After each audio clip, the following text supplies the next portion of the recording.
Hey guys, so I was recently given an old PC and I thought it'd be cool to turn it into like a DOS box. And I thought it'd be really cool if I could somehow make that DOS boot disk with the CoCo. So as you can see, I got a floppy disk here, 720K disk. That is blank, it's unformatted. And you can see here, I tried to boot it before and it's not gonna happen. So let's bring it over to the CoCo, see if we can work some magic. All right, over to the CoCo 3.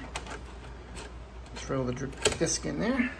All right, so to make this demonstration easier, I wrote a little script that will kind of step-by-step show the process here.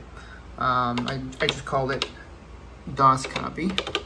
So we'll launch this script here, and it'll show us the command before actually doing it so I can explain. So the first thing is I'm going to use my own DOS format tool to format a raw disk into an IBM compatible one. So it's a 720K disk. That's the command. And we hit enter. And there it goes. I shall entertain you. Yeah, that's all I got, guys. Green dragon judges you.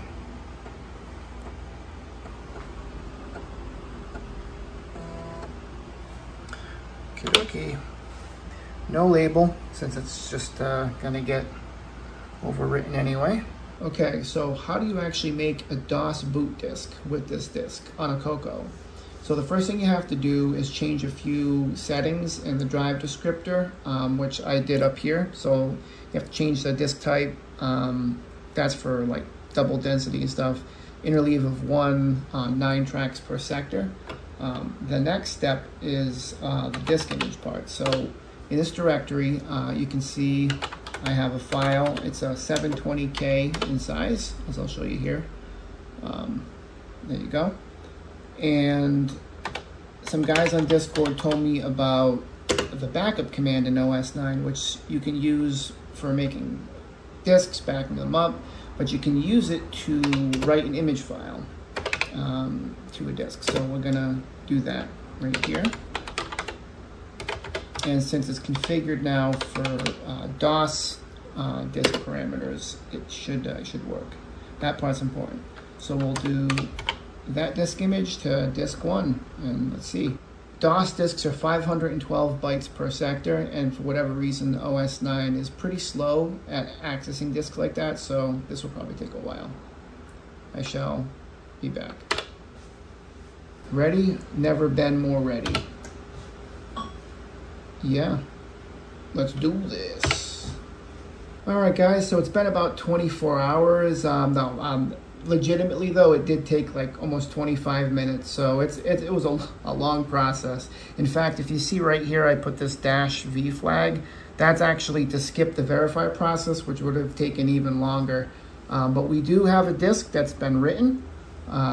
In fact, I can do another command here, and let's see if there's a file system on this thing. Fingers crossed, because I haven't tried this, and I'm going to be pretty sad. Oh, there you go. Now the moment of truth. Let's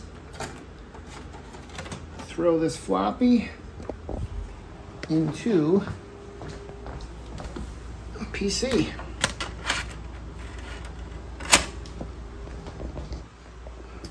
All right, here we go.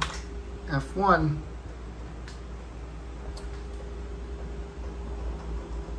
FreeDOS. Success. Success. Ha. Pretty cool. Dragon is literally passed out in ecstasy.